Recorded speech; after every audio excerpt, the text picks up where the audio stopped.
z'omwezi 18 sawa zijja kuba wakati wa saa 8:09 ndoze tufujja kubira 9 omukulembeze gwa Robert Kyagulanyi Ssentamu ajja kuba ayogerako ne olukuŋŋaana lwa Geneva Summit olukwasaganya ku ddembe ly'obuntu okwetola ensi yonna enkya. Osobola okuyunga ku mutimbagano ogwo ku conference eyo ng'ogenda ku genevaconference.org ku Google nologinga in nosobola okuregisteringa okuba ng'oyingiramu. So tebali kintu kyonna kikudivert nga kikujjako ng'okimanyi bulungi ekyo ky'omukulembeze agenda kwogera. Tukimanyi bageza nnyo okuyetinga diversions nyingi oba discussion ezitalina makulu ku social media ne ku mainstream media e Kampala okulaba nti abantu bannayuganda tebasobola kuwulira bigenda kwogera ku lunaku olwo. So ngenda kusaba obeere mwegendereza nnyo na biki ebitambula ku social media ku mainstream media na biki ebyogerwa ebyo tubiveeko tuconcentrating ku kujjako Museveni na buli ngeri yonna esoboka. So njagala bategeeza nti olunaku lwankya ennaku z'omwezi 18 buli omu charging essimu yo olinde omukulembeze byagenda otugamba ne byagenda ogamba ensi yonna then ebiddako Allah yalaba akoze ki anaba tusaliddewo. Alright. Omukulembe vice president waffe amyuka president wa Robert Kyagulanyi Ssentamu vice president wa Buganda Honorable Mwanga Kivumbi aleeteddwa mu kooti olwaleero okumusomera emisango okulya emisango gye egimuvunaanibwa emikyamu egitaliko mutena magulu mu kooti e Butambala. Eno yebadde embeera kuki yebadde embeera ku kooti wabadde aleeteddwa.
Alright.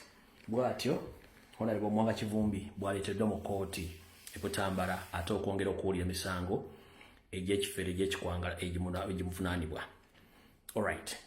Katutandike bwe tuti. Museveni ne banne bakyagenda mu maaso okunoonya omukulembeze wa Robert Kyagulanyi Ssentamu wonna waali.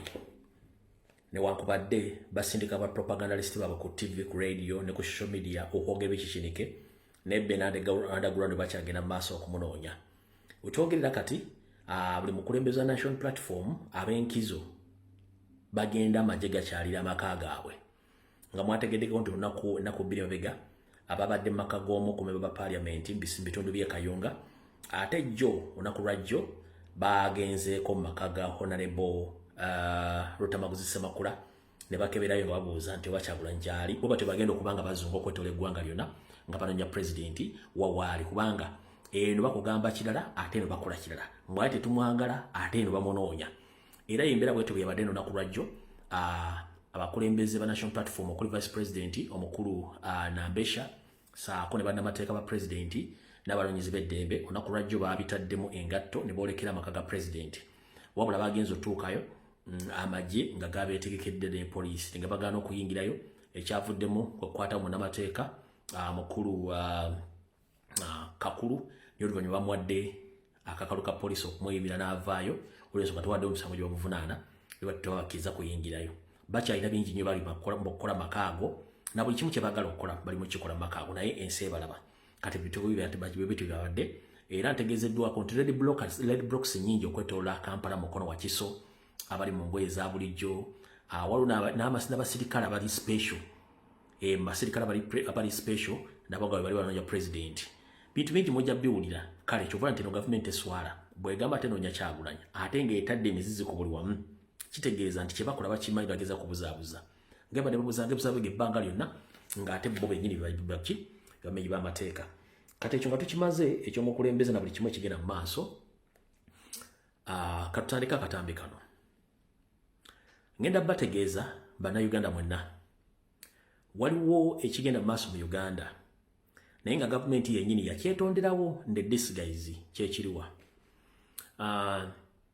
tubadde mu kalulu kano ke baatubbye era ke tukyabanja gavumenti ekimanyi bulungi nnyo Museveni akimanyi bulungi nnyo nti poliisi n'amagye tebamuwagira era tebamwagalako kati kyeyakola n'alikulutinga aba police constables beyatendekera emyezi 2 n'alikulutinga aba chiefs aba ghetto structures across the country era aba chiefs bali bakulira Christopher Damulira ne Major General Emma Kuteesa ne abo wa sente empya n'enkadde ez'okuteeka mu ghetto structures ezo kati sente ezo ezisinga obungi tezaagendayo abaana tebazifuna bana abasajja ne bagaggawala mu kalulu kano kati jjukira nti ba police constable tebasasulwa be ba training abagenda kukuuma bululu tebasasulwa era ba police constable babanja ebyambalo ebimu babijja mu babyocha abaana babuze kati mugenza okulya mawulire baga nti the crime rate obumenyi bw'amateeka bususse mu mukono Kampala mukono wa Kiso Entebbe obumenyi bw'amateeka bususse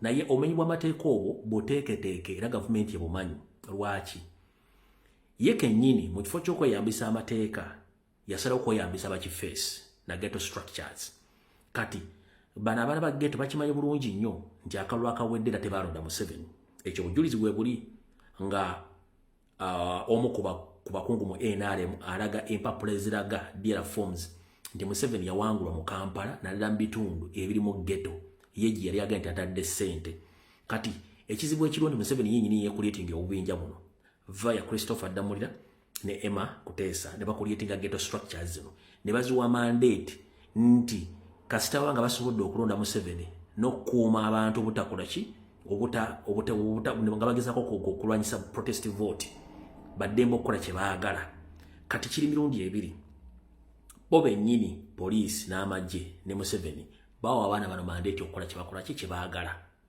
mu campaign era tebavangayo mu kamera gamba nti obuyinza bwe twaba watubajjeeko nkiddamu bo bennyini mu kamera baava ne bawa abaana bano obuyinza nti bakole kye baagala as long as balemeseza protest vote gye batamanyi tegenda kutandika ddi kubanga process y'okkalonda n'okkakuuma twagimala kati tuli mu protest vote yakalokola ki yakkabanja nkiddamu protest vote eri mmitendera eyasooka yali yakkanoonya eyo twagimala ey'okubiri yali yakkalonda twagimala ey'okkakuuma twakakuuma ne bakabba katuli ku process yakola ki yakkabanja ey'okkabanja tetulina date ntuufu we tugenda kkabanjiza oba kunoonya victory yaffe eyo mpisa obuyisi kati bano abakulu bakozesa ghetto structures ne baziwa obuyinza bungi nnyo during the campaign time kati during campaign time bano abasajja Museveni yainvestinga ssente mu ghetto structures ng'aziwa Christopher Damulira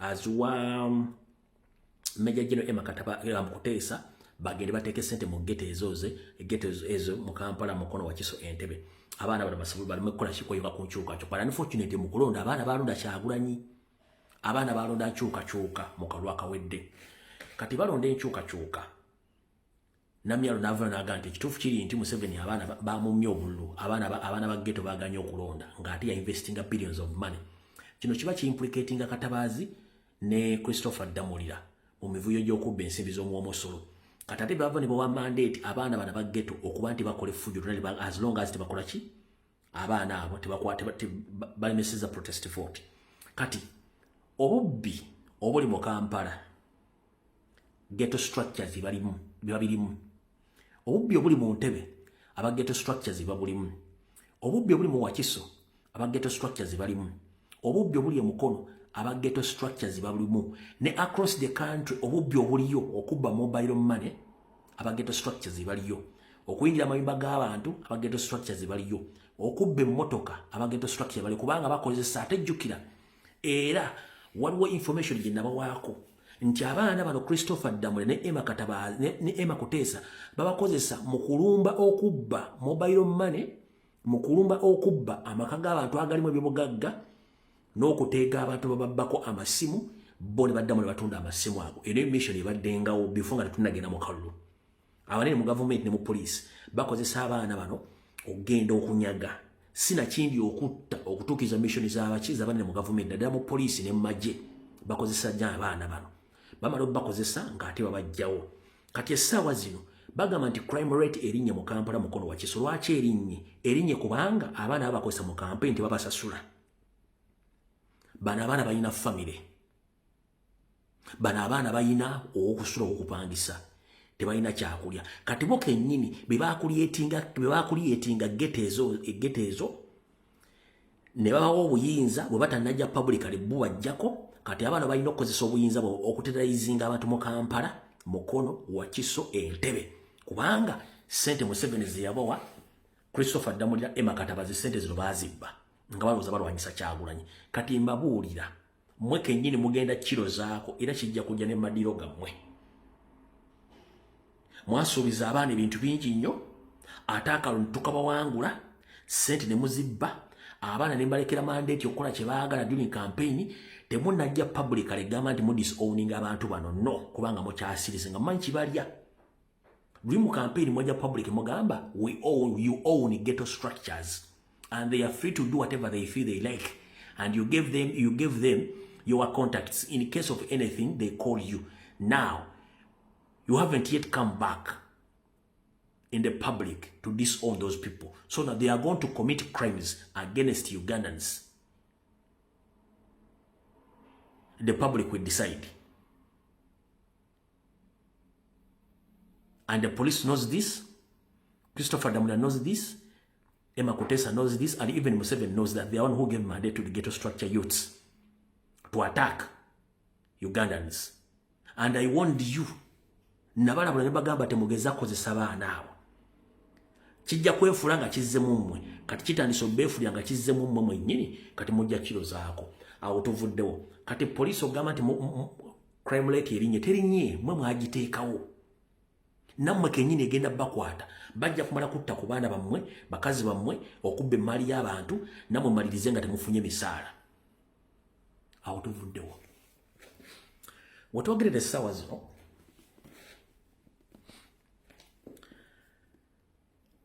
nfunye message ezisukka 205 okuva wiiki ewedde naye nga nkyasirise. Ntegezeddwako nti ba presiding officer bonna abali mu kubba akalulu ka Museveni bonna Electoral Commission eganya basasula sente zaabwe. Ba presiding officer abali mu kubba akalulu ka Museveni amakubba akalulu ka Kyagulanyi nga bakasyusa bakateeka bakafula ka Museveni bonna Electoral Commission eganya basasula. Era bo very soon bayinza okutandika okuta details oba DRF form eziraga ebituufu byali mu kulonda okwo. Kansooke nkulage wano mayinza byange byogera nga nkuwadde n'obujulizi.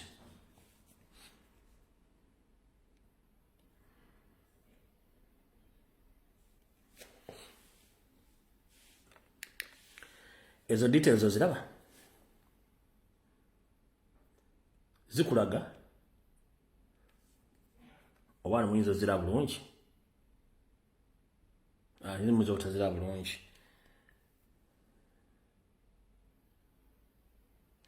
Kati kankusomere kubano ziba zeefudde naye njala kulaga bulazi wano.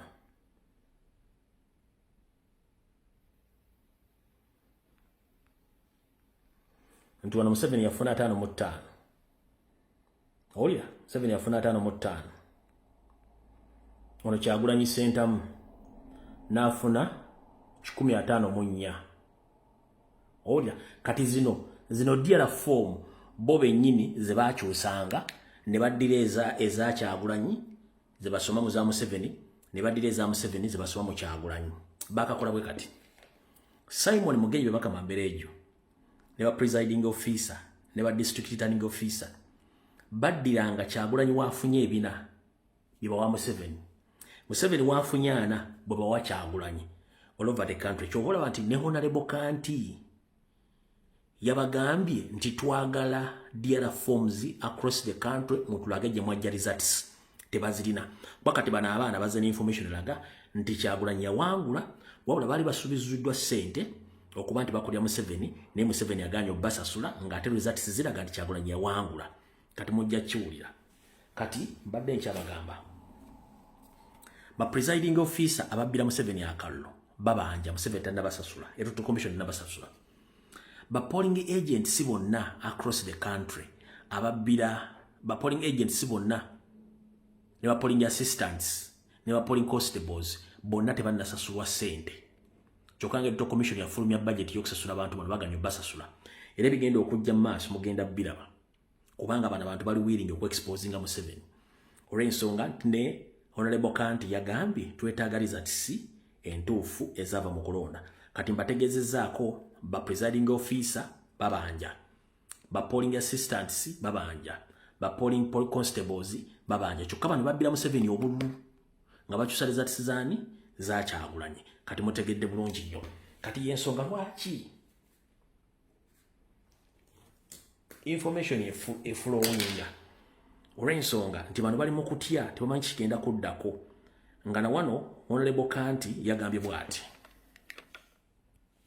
oluvannyuma akakiiko ebyokulonda okulangira eyawangula akalulu ku kifo ky'obwa pulezidenti ng'enaku z'omwezi 17 omwezi oguwedde kati leero Kanti Rogers ono nga muntu wa bulijjo avuddeyo okuteekayo okusaba kwe eri akakiiko ebyokulonda yamugunya ku mbalamu y'akalulu gye baakabalabamu kyagambye nti bw'abayira omuwendo gw'abantu bwe baabala abalonda awamu n'obululu bwe baabala tebyenkanankana ekindeese kirabika ensi twagisuulirira akalulu akawedde mu kalabye kabadde tekaliyo okuleeta petition eno nga nsaba akalulu kano tekaali kabwenkanya n'omukulu omu wetwogerera kati tanalabika tebamanyide gyali ensi mwe tuli kati erabika si yaffe akalulu kano bakatadde mu gazeeti nga kalaga details ze bayitamu okufuna obululu bw'emitwalo miliyoni 7 mu mitwalo 9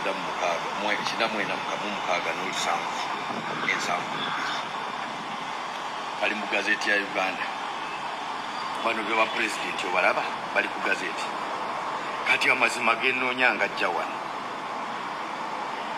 omukulu ne musaba bwe tuba tugenda kola edit ey'akalulu agatte ebintu bino nyambaako wano agatte ebintu bino atuwe declaration forms eza Uganda yonna mwe baava okufuna ku kalulu kano gye ne baluwa esaba naye mu kusaba kwayo emabega ntaddeyo gazeeti eyo kubanga gazeeti ge mazima ge mutaddeyo kati nga tonatuuka ku mazima gano wayiseewa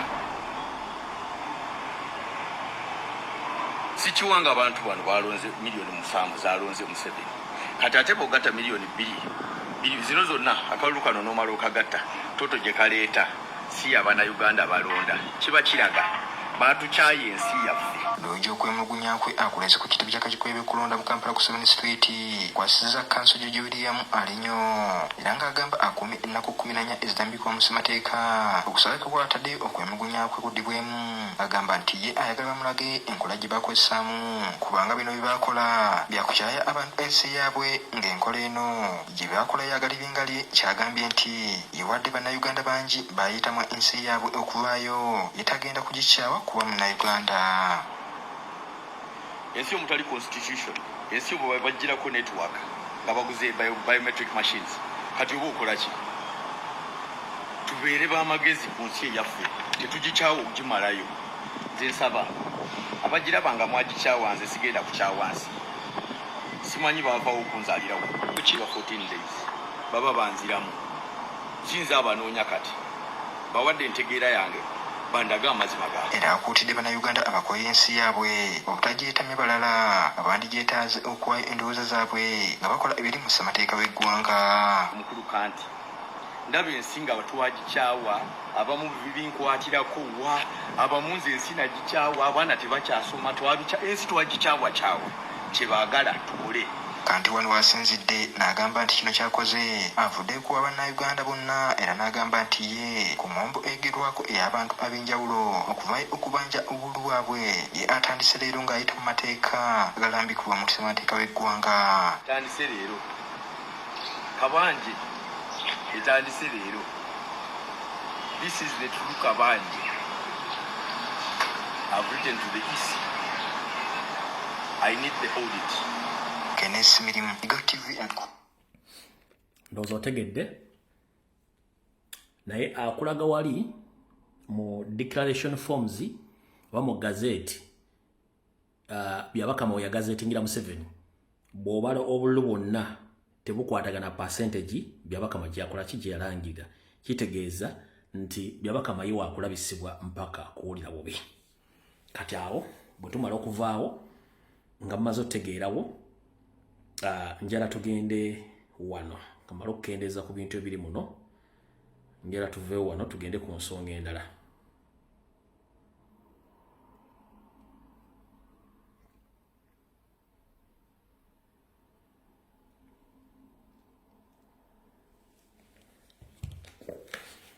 Ensonga endala tuzze tubagamba nti Nyandi Osoferi ayina enteekateeka ey'okwokya ekitebe ekyo ekya National Platform naye ng'abantu bawakanamu. Ffe tetukyalina budde buwakana n'abantu kati. Ffe tukutera information n'ebera ebbanga lyebaddeyo wayitawo akaseera n'etuukawo bo bennyini abaali bawakana ne bajjayo information eno.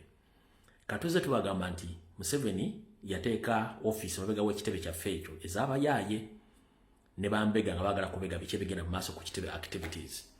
Naye kati omulimu gwe mwalabye ejjo tegwavudde mu bbanga. Bano bakyali bapulaninga kwokya kitebe kino. Bapulaninga kwokya kitebe kino. Kati basoose okusindika sigeno kwa kugenda okwokyawo ekavule emmaali y'abantu eri mu buwumbi n'obuwumbi n'ensaanawo nga tebamanyi kye bagenda kukola. Kyokka abantu mu kuvaayo okwemulugunya akumbeera nti poliisi yaluddewo nnyo okujja okuzikiza omuliro guno. Watu poliisi ati yazima okuba masasi na tear gas. Ngera biri mu Uganda kubanga oba kimenti omuntu okwemulugunya nga yeekalakaasiza kitegeeza mu okuba masasi oba tear gas. So nga ate obunafuba bwabwe. So ekyo njagala mukitegere bulungi nnyo kiki ekyabaddewo olunaku lwa jjo mission yakwagala kwokya kitebe. Kati awo tuvuddewo njagadde mutegeddewo bulungi nnyo. Kati olunaku lwa jjo bannamateeka ba pulezidenti saako n'abakulembeze bagenzeeko maka ga pulezidenti ne balemesebwa. Ebyo mwabira saagala bigendamu era mwabira bulungi video zonna mwazire bulungi nnyo. Naye ekinyusi kiri luddawa? Ekinyusi kikino gye tunaakoma okukwasa Museveni ekisa Museveni gy'akoma otumanyirira ffe nga bannansi. Olw'ensonga amundooza mwakajja mu kitegeere nti omuzungu naye ayimiriddewo ku Africa. Omuzungu ayimiriddewo ku Africa. Ate omuzungu yatusiba ekifaananyi nti yekka yalina amaanyi okuyingira mu nsonga z'ensi endala. Ffe Bannayuganda twesulayo gwa Naggamba. Z'ensi ezimu zaakimanya nti omuzungu ye kirumira mpiyi bbiri amwa gwagenda naye. Kati wetwogere olwaleero Nyandi Osoferi anoonya legitimacy. Ne legitimacy n'abagambye gavumenti ya Museveni mulogo oba balogo bye bali mu kukola mu maka ga pulezidenti ebikkirizibwa mu mateeka. Bali mu kukola ebikolwa bya kalogo kalenzi n'okuteeka ebintu bye baagala okusimbayo. Mwalabyeko nga battedde omuntu mu ofisi ya Nuupu mu bitundu by'omukono ekitali kyasirikiddeyo gye kiri kitambula. Kati okukwata ba lawyer n'okukwata ba comrade kikyagenda mu maaso. Kati essaawa zino mwalabyeko olunaku lwa jjo lwadde lunaku lukulu nga lwa Archbishop Luumu. Naye wali weebuzizaako lwaki Museveni ne banne bawandiika history ng'atandikirako bo abakulembeze abala bonna tebaboogerako nga ne first president wa Uganda Sir Edward Muteesa tebamutera olunaku lwakumujjukira kyokka ng'ensi zonna omukulembeze eyo neyasooka mu nsi eyo baamutera olunaku lw'omucelebratinga. Kati ye najja n'akutera olunaku lwa Jonani Luumu olw'okuba nti akimanyi ye kennyini eyali involved mu kutta Jonani Luumu. first president yasoko wa Uganda tebamu celebrating n'ekifaananyi kye bakijja mu Kampala wakana bakitwala mu nzigu ne bakitwala eyo wansi eyo kusere ne manju kubanga bali bagala kweka image okitegedde bulungi nnyo. In fact ntegeezeddwako naye ngenda kinoonyerezaako nti waliwo office za gavumenti ezisinga obungi teziraga bapulezidenti bonna era ntegeezeddwako nkiddamu ali ongo n'oli akatambi kano onyamba ongolole ntegeezeddwako demo State House ebifaananyi byabakulembeze bonna abaavaako tebiriimu. Gwe wenna ali kuno nga wali otuuseyokko njagala otubuulira amazima ojja kujja mu inbox mumaze okola akatambi kano. Ntegeezeddwako nti ebifaananyi byabakulembeze bonna okuva ku Ssekabaka Muteesa, Obote asooka, Amini, Obote owookubiri, Paulo Muwanga, Binaisa n'abalala bonna mbu mu State House tebiriiyo. So nga ate ensi ezisinga obungi abakulembeze baazo bonna abaavaako mu State House babeerako ne mu office za gavumenti zonna babeerako. Ekintu kyonna kimenya amateeka kubanga onawandika isule nga atambulira ku ye. Kati bwe babadde mu kujjukira omugenzi Archbishop Luumu nabagamba Museveni yeewandikira amawulire n'ageesomera. Yagambye nti avumirira abakulembeze abeesibe ennyo ku bantu nga baganya balonda. But unfortunately Museveni ayogerera mu ngero yabadde yeeyogerako kuba tewali mu Uganda mukulembeze yali yaludde ku bantu balwako nga ye. Naye ekyo yabadde akyogera ng'alifaalinga ku bannayuganda ng'abalaga nti temuna kimusobola kunkola nze nduddeko temwakitegedde kubanga alina amaanyi alina emmundu. Nejjukira essaawa zino takyakozesa maanyi ga Katonda akozesa maanyi ga Sitaani. Ekifaananyi ekyo siri sure nti kyadde kipya kiyinza okuba kyabadde kikadde naye bayagadde bakifulumize ku lunaku olwo. Naye bw'abanga Museveni teyagenda webawumuza pulezidenti wa Uganda eyasooka Muteesa, tagendanga webawumuza Obote, tagendanga Amini yagaana omuzza e Uganda, Balutwa, Kayiira kuba Kayiira almost yalinga omukulembeze bonna tagendangayo. Kiki ekyamututte wa Jonani Luumu? Bikolwa bya kalogo kalenzi kuba mugamba nti abantu bano bonna bakukolimira oba abantu bano bonna bakululumira. Babasaba nti abantu bano bonna bakululumira. Ye Museveni yeba nti bwatta abantu bategera nti yabasse kyekyamututte. Ekifaananyi kiyinza okuba nga kiri kale ndi oba kikadde naye baakijje papasire kulaga abantu nti yagenze wa Jonani Luumu olw'ensonga akimanyi nti abantu bano yali mu mission yebatta kyekyamututteyo. Ekyo si kyekikulu. Ekikulu kyekiruwa buli munnayuganda w'oli ekijjajja kikwasaako emikono ebiri mu mbeera yonna. Olina kusitukiramu ng'obudde bukyali, bw'otasukiramu ng'obudde bukyali nze naawe we tuli tulaba awo tuvuddewo. Njala kuloopera bannayuganda mwenna naddala bakulembeze ba National Platform mu bbendobendo lya Bulaaya ne bannayuganda mwenna nti wetwogerera olwaleero abazungu naddala abawanganya mu ssemazinga ga Bulaaya bwe bamaze okukalakata ate ennyanja Yosofeeri ne bafuna resolution ey'okukola be bazungu be bamu ate ne bakola endagaano y'obwobusuubuzi ne Museveni nga bayita mu ambassador wa Museveni gwe bayita Marijani Black. Endagaano eno ya bya busuubuzi ng'era bagenda kuba batunda empuuta ekyennyanja eky'empuuta ku ssemazinga ga Bulaaya naye ng'endagaano yakoleddwa abazungu bennyini ate abadde bakalakata Museveni. Oba temunnagirabako kanji basomere wano kanjigule wano. Endagaano eno ogiraba?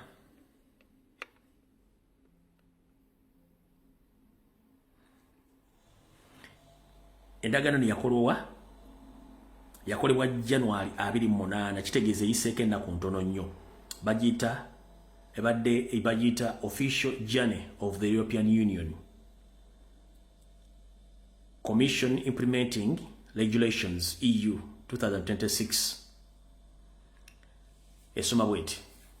Amending the implementation regulations of EU as regards the list of the third countries or regions thereof authorized for the entry into the union consignments of certain animals and goods intended for human consumption in accordance with the regulations of EU 2017/625 of European Parliament and of the Council. Text with EEA relevance. Kati endagaano bweti bwesoma. Ogiraba endagaano bweti bwesoma ya European Union. Ogiraba ngenda uploadinga njibatereyo. Kati munsi zebawadde okusubulagana nazo kamba somero kano akasembayo munsi zebawadde okusubulagana nazo kyokka yakamalo ganti etudde ate nekola endagaano ani n'ennyandwe wansi wano kamba somere. 3. In Annex V1, the title is replaced of the following: List of the third world countries authorized for entry into Union's consignments of fresh meat, of wild land animals other than unregulated and not containing offals and consignments of meat, preparations of wild land animals and other than, and leather or other than, and rather than, and grits and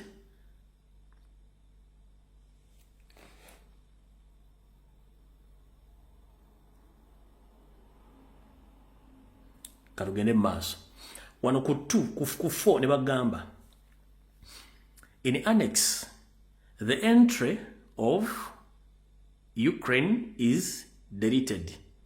Annex 5 in Annex 1X the entries of Japan, Ukraine and Uganda are replaced by the following.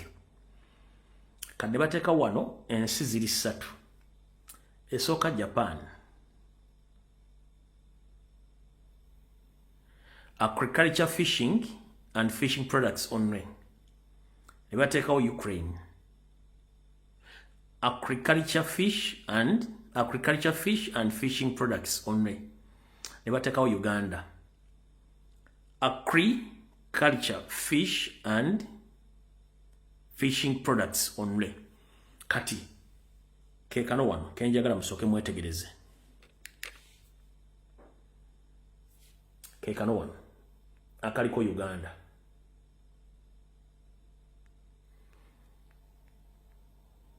Uganda yiyo wansi. Lwakuba mwaga nti wane sini mbate mujira ninja arankulaga ekigambo Uganda. Okiraba? Ogiraba bulungi nnyo?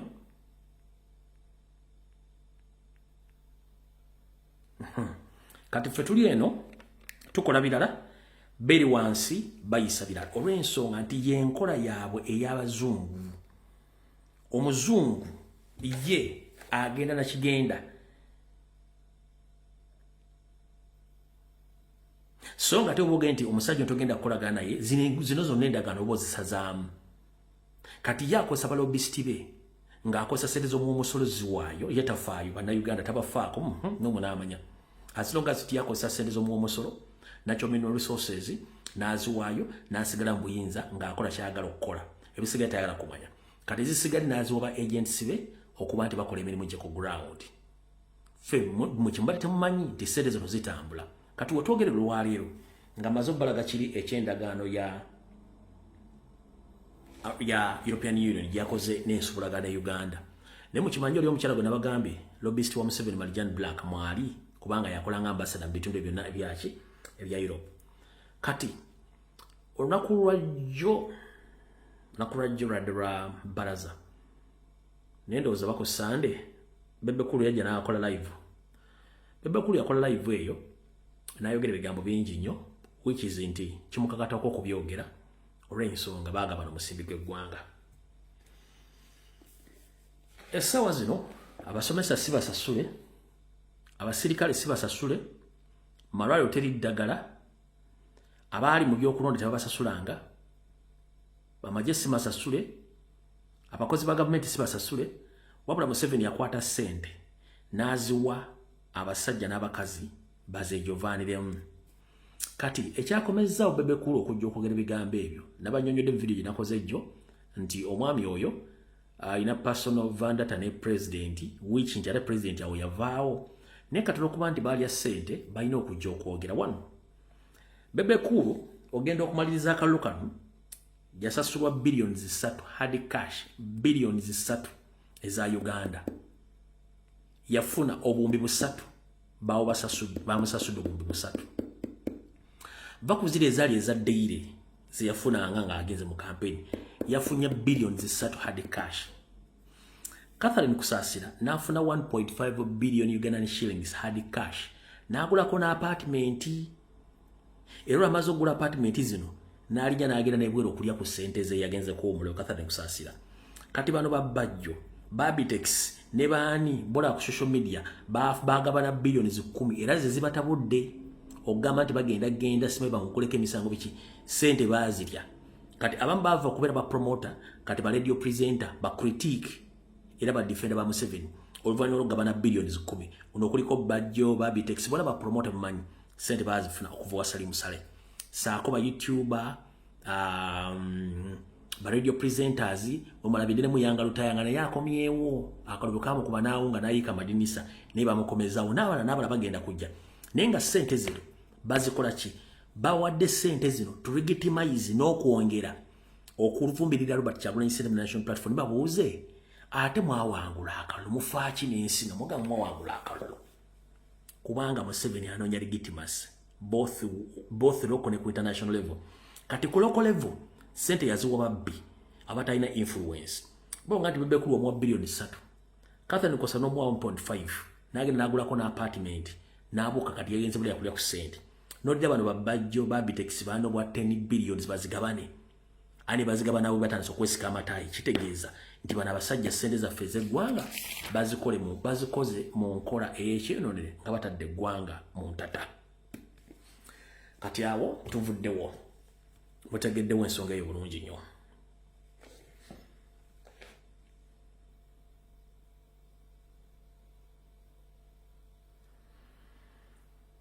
Kati bulijjo tubagamba nti Uganda erimu ebizibu era mubadde temubimanyi.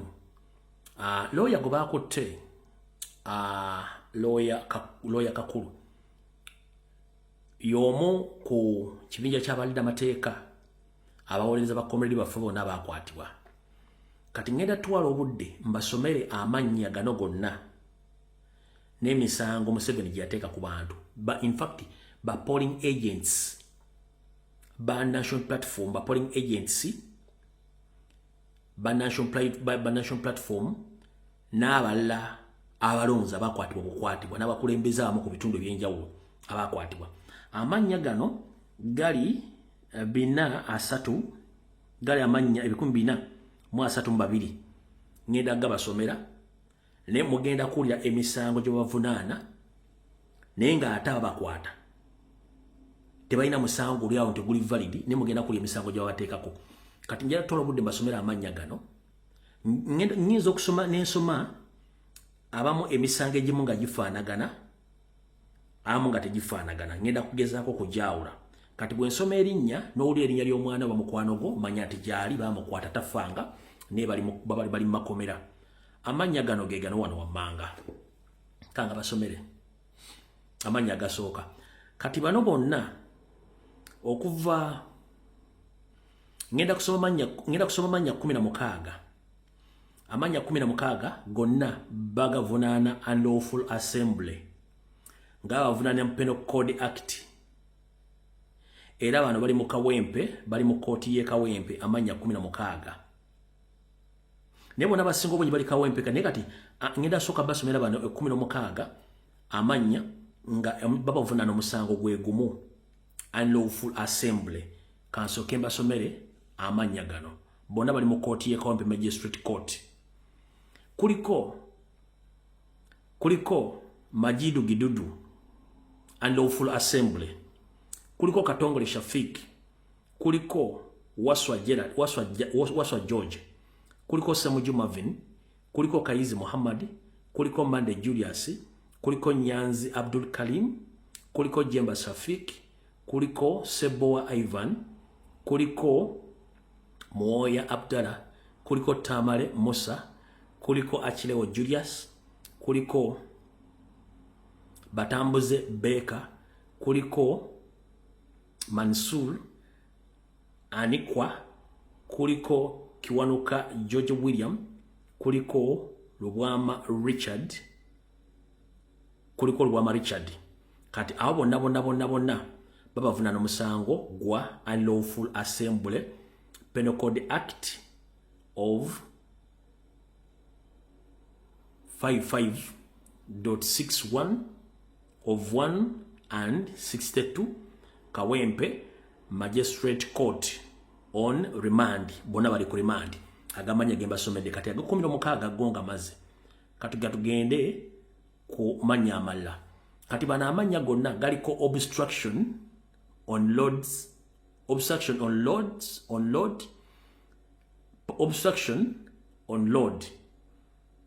nuisance on load olira emisango ganamanya gengede soma gali ku misango kumalo kugyetegereza wano obstruction on load bali ngenda kusoma manyago ne obstruction on load bali 1 2 3 4 5 6 7 8 9 bali mwenda kati omusango bavuna bagwita obstruction on load nuisance on load act je musango bavunana kati bano kuliko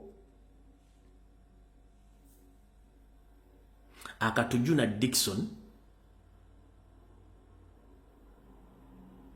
kuliko Dahabaguma Yusuf kuliko Kayondo Michael kuliko Mugamba Philip kuliko Akakwasa Philemon kuliko Nasasra Junior kuliko Mulindwa Emmanuel kuliko Mbilu Ryan kuliko Wateka Hassan abo bibali ku misango ejo kati kuliko emisango egiddako giriko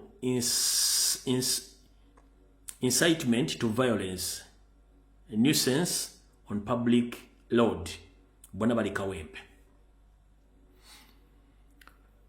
Kuliko Niwamanya Charles, Katimbo Amisi, Musubire Johnny, Semojo Medi, Mogisha Henry, Yega Richard, Sempagama Isma, kuliko Atrinda Alex, kuliko Chibirige Musa, Muchiga Isma, kuliko Kanabi Noah, kuliko Adupa Richard, kuliko Wamala Umal, kuliko Kagwa Livingstone, kuliko Kasuja Imran, kuliko Kasiria Umal, kuliko Kasule Amil, kuliko Kiyuka Maruf, kuliko Murama Medi, kuliko Muonge Kalaudia kuli kati abo bibali ku misango ja inciting to violence and obstruction jikoma kumulamwa Medi kati kwa waliwo unlawful assembly unlawful assembly kamba somere kuliko Muonge unlawful assembly atandikira ku Muonge Kalaudia, kuliko Omulonyi Douglas, kuliko Kamuhangire Karebu, kuliko Mukwaya Ramadhan, kuliko Lukwago Saulo, kuliko Kalisa Ronald, kuliko ni Waheza Jordan, kuliko Kasambira Kasimu, kuliko Chaze Daniel, kuliko Kizura Godfrey, kuliko Kakande Michael, kuliko Kirisanga Willy, kuliko Owesiga Zaifa. Kati unlawful assembly ekoma ku Kizura Godfrey. Kane tuddako obstruction of police roads, obstruction of a public road. Obstruction of public roads kuliko Kakande Michael, Kirisanga Willy, Owesige Zaifa, kuliko Obanda Livingstone, kuliko Kiniri Akram, kuliko Mare Ibla, kuliko Mayanja Luke, kuliko Sembusi Sulaiman, kuliko Ampire Joseph Sekate, kuliko Kamia Hakim, kuliko Kulabilako Abedi. Kati jeje misango, kati awali nkaaga mu batano. Ne tugenda emisango gyonna gifaanagana gyabateekako. Kuba kati kuno kuliko incitement to violence, nuisance on the road. Kuliko environmental offense. N'emisango egimusijulirangako. Kati banabaliko incitement to violence and nuisance on road. Kuliko Ndaizie Dominic, Adorit Julius, Mandora Bumari, kuliko Muyugwe Ronald, kuliko Waiswa Sale, kuliko Katonda Ayebare, kuliko Kemba Muzamiru, Sechikubo Ibrahim. Abo bibali ku misango ja incitement to violence, nuisance on road. Then netugenda ku environmental offense. Environmental offense kutandikira Kasiri Abdu, Mukarula Benjamin, kuliko Kita Vikra, kuliko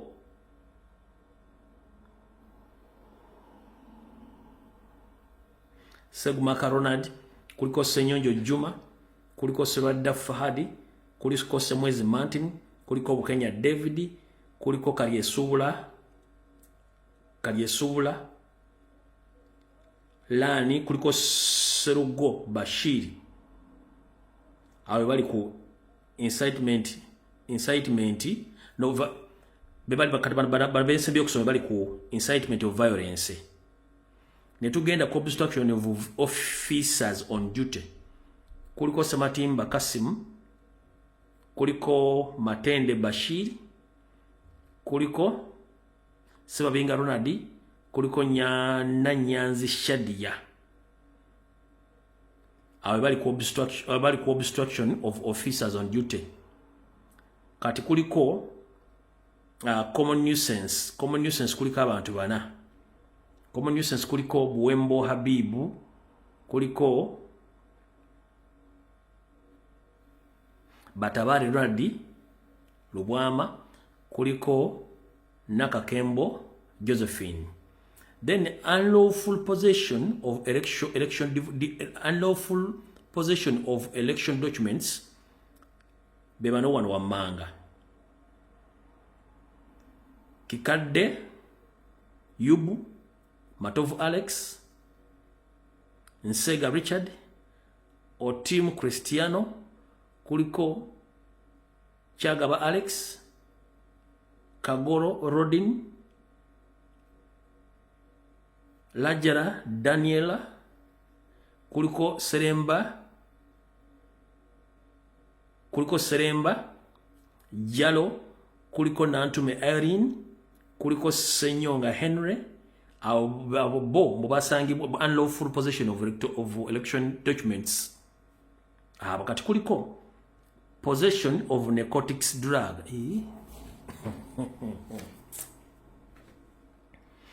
Possession of narcotics drug. Katwere Robert, Arinitwe Edgar, Yigara Mathan, Sally Mike, Karema Mark, abo basa mu possession of narcotics. And then kati kuliko bano nuisance on the road. Kamba kusomere bali misango gya biriko nuisance on the road. Motebi Hassan, Kabuya Hakim, Mayanja Elik, Komugisha Benjamin, Mweza Paulo, Senyonjo Hassan, Luwaga Bosco, Serugo, kuliko Seruyange Christopher, kuliko Chiza Flanka, kuliko Ndiwamana Ezekiel, kuliko Ngabo Emmanuel, kuliko Chimera Jordan, kuliko Boji Robert, Senyondo Vincent, Tuhabana Ronald, Buyondo Habib, Mwesi Suman, kuliko Agaba Bernard, kuliko Mokisa Rogers, kuliko Sally Nasif, kuliko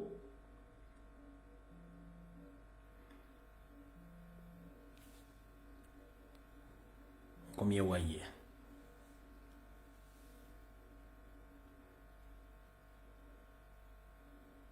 Agaba Benadi Mukisa Rogers, kuliko Sally Nasifu, kuliko Twaziraze John Mary, kuliko Chigundu Jackson, kuliko Byamukama Peter, kuliko Makoma Twaha, kuliko Kamoga Dennis, kuliko Masiko Robert. Bano bana avuna emisango ja nuisance on road. And then wano waliwo emisango, waliwo no bamuvuna na musango gwa Terrorism and Anti-Terrorism Act. Mwanga Kivumbi. Kati Honorable Mwanga Kivumbi, Vice President wa National Platform Buganda, bamuvuna na musango gwa terrorism mu bracket Anti-Terrorism Act. Then kati bana basigadde wano wansi bengendo kusomera bavunana taking part in unlawful assembly. Nakanwaji Anet, Nakalwe Robina, Nasazi Joan,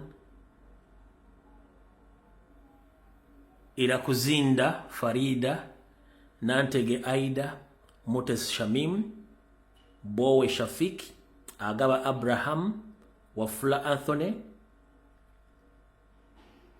Wamusi Stephen, Biansi Charis, Waswa Richard, Ranga Raymond, Mwebaze Gerard, Kagwa Lowland Musoke, Mogabi Ibra, Sendege Vincent, Chinene Ramadan, Mozamero Richard, Nalubega Elizabeth Dorin, kuliko Jingo Frank. Kati bavunana okubanti they take part in lawful assembly. Then kati mano obstruction bali abantu basatu. Obstruction kuliko Kasumba Carlos, Kafunga Wile, Asali Zalonad. Then possession of narcotics drugs kuliko Seruju Kevin, Haruna Wela, Karim Abdallah, Biamuhanga James, Mokanga Akram, Mivule Nicholas, Abdallah Kakaire, our drugs. Then public nuisance kuliko Mwanje Kenneth, Kegunda Umar. Then common nuisance kuliko bana kuliko Kabanda Emmanuel, Kisa Fred, kuliko Maki Simon, kuliko Gidodo Isaac.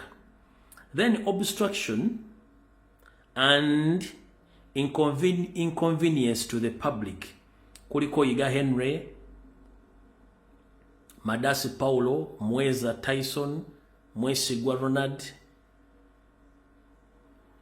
Aine Masiko Habat, Sentam Robert, Lutaya Joseph, Nasuna Karo, Sekanjako Frank, Kemayo Richard, Akatwejuka Abraham, Warugambire Brian, kuliko Kanyantire oba Kanyantire Dan, kuliko Tuliamire Rogers baba weddeyo katugenze ku safety, kuliko Ndawura Lawrence Sarongo.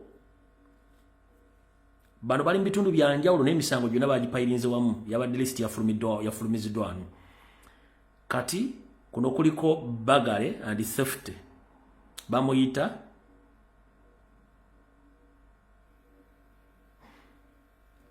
Ninzaimana Joseph. Ninzaimana Joseph yewa Bagale and safety. Ndawula Lawrence Sarongo yewa safety. Can unlawful assembly and riot. Kuliko Kiwana Jim, Kaoya David, kuliko Tulinabo Kenneth,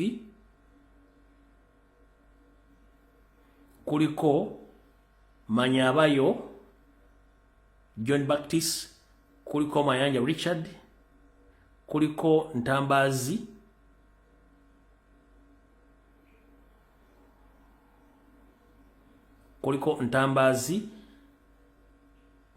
kuliko Nakazibwe Josephine, kuliko Luboera Hamani, kuliko Bukenya Sulaiman, kuliko Simbwa Kuzaifa, kuliko Chisekwa Martin, kuliko Kato James, kuliko Sechewa Jime. Sechewa Jime ya assembly ne unlawful assembly and riot, destroying the Lord. Kati abali 10 nenga jjukira abantu bano bali mu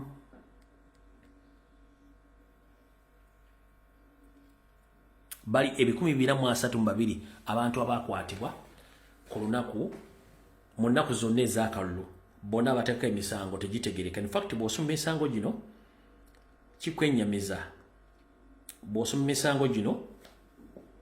kikwennyamiza, ngenda kunoonya butya bwe downloadinga amannya gano then nga bapostingire ku page zange zonna. Kata wetutuuse nti wakyala emisango gy'ovunana bannayuganda okujjako bateekako emisango bo gye baagala okusinziira ku kye baagala interest yaabwe, bo ne bakola ekiddako.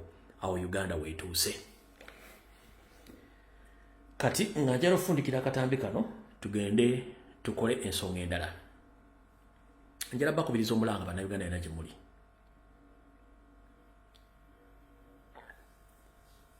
Buli lw'otuula wansi nga tofuddeyo ku nsonga zigenda mu maaso mu ggwanga, okakkana kiridde ggwe.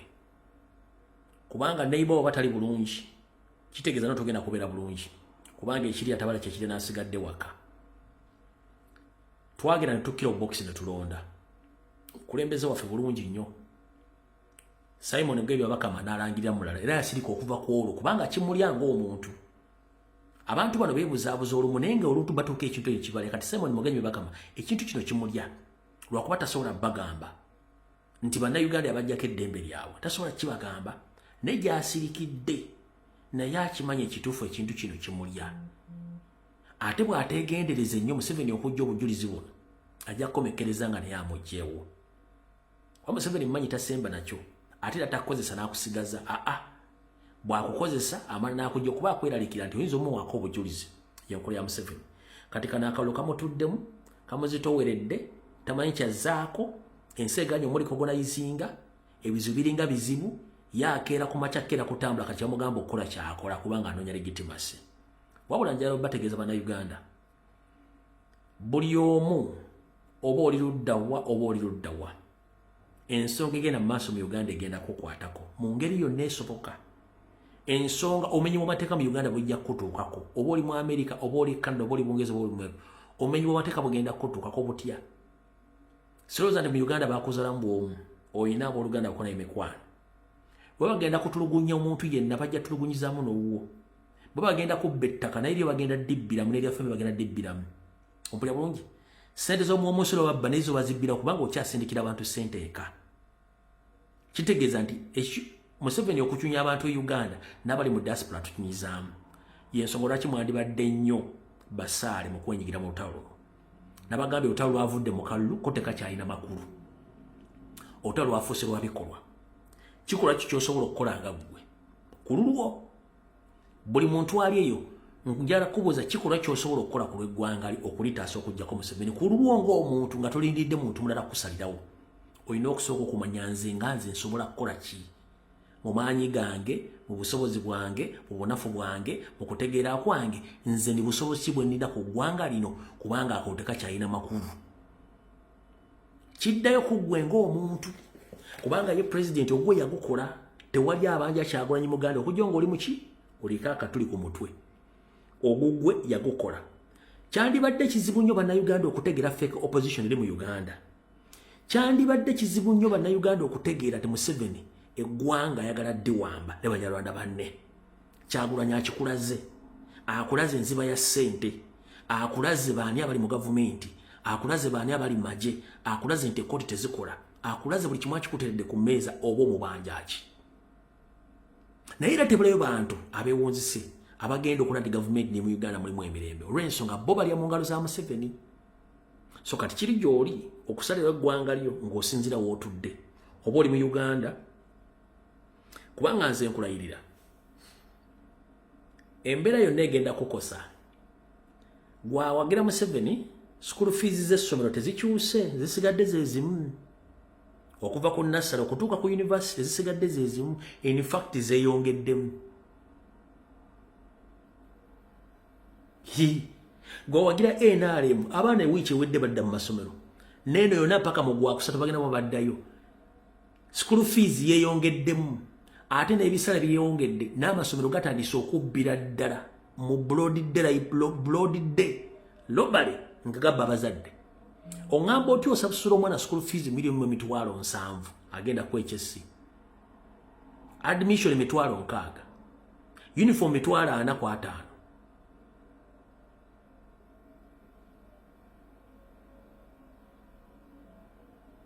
Kati ng'omuzadde oyo agenda kujjawa ssente ziwera miliyoni 4 ayingiza omwana oyo. Yesu bategenda kubuuza wadde owagira Museveni oba badde owagira Kyagulanyi.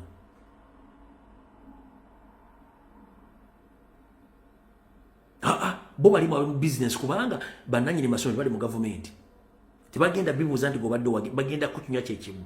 Ekyo nga tukivuddeko.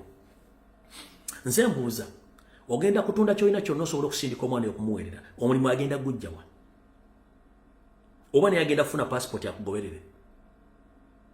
Bwe batakugobedde oli mu Uganda agenda kukola luddawa.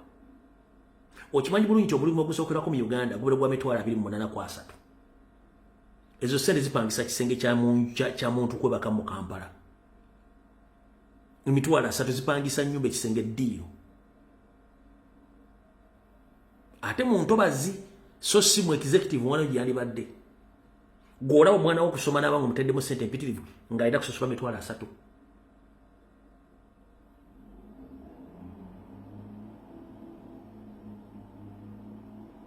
Mugenda tuuka ng'amatooka 2.1. Mugenda tuuka ng'ennyaanya emu egula $10,000. Mugenda tuuka nga katungulu ka $10,000. Ogenda tuuka nga tuwakyali stage ya boda nga ya 10,000 nga stage ya boda esookerako ya $10,000. Ogenda tuuka nga tuwa taxi ya 10,000 nga taxi esookerako ya 3,000. Okugirinya ogenda gy'osula ne gy'ogenda okukola. Ogenda tuuka mu Kampala nga tewakyali kikopo kya caayi kigula $500 ng'ekikopo kya caayi omukalu kya 10,000 ku 2,000 ekyamatanga kya 1,500 ku 2,000. Ogenda tuuka ng'ekyemisana oba tolina mutwalo gumu kitundu ku mitwalo ebyo tosobola kirya. Ogenda tuuka nga tokyasobola kusasula renti w'osula ne wokolera business ekanulira amaaso nga revenues ze state councils bakujjeko sente nenga kye kirete ebyo kubanga Museveni yakutesereza eggwanga zonna n'aziteeka mu bintu ebitagasa nga takimetasobola kuva mu buyinza okulonda wateekawo kwaki no spending a trillions of money ng'otaddewo ng'okima tuyagala kuva mu buyinza ng'ate oteekawo kuno ati abalonzi balina okusalawo omukulembeze agenda obakulembera abalonzi basalawo Kyagulanyi n'okozesa Mugunda Ssebyo baka mu mutwe gwo omukalu ne bakulangirira kati okulonda wateekawo kwaki muganda wange gyoli nkuga ebigambo bino byenjogera bigenda kutuukako ojja tuuka ng'omwana takyasobola genda kusoma nga ssente teziriiwo bizinensi ogikola ekutuulire nga tekyalina gyeraga bemuvuganye n'abali mu gavumenti bakola bizinensi ezimu namwe tebasasula misolo gw'osasula omusolo nga nekizimbe mwali ekizimbe mwoli naye mwatudde naye nga ye nanyini kizimbe yenyini gw'osuubula ne muganda we batudde awo gwe teweebuuzaako lwaki musuula mu katale keekamu bwe mutuuka e Kampala bintu bituuka ku market bitundibwa ebbeeyi ya njawulo ekyo kitunda mutwalo ekyakitunda 4,000 waliwo enjawulo ya 6 yasooka okumazawo gwe n'osigala ng'okyatunda ebyo ne bikulemerera gwoleza mali gye batunda ku nguudo z'e Kampala evaluddawa eva mu ezo sitowa z'abasajja bali mu gavumenti kubanga bo bayingiza ebintu byabwerere gwe olina kubeera mu dduuka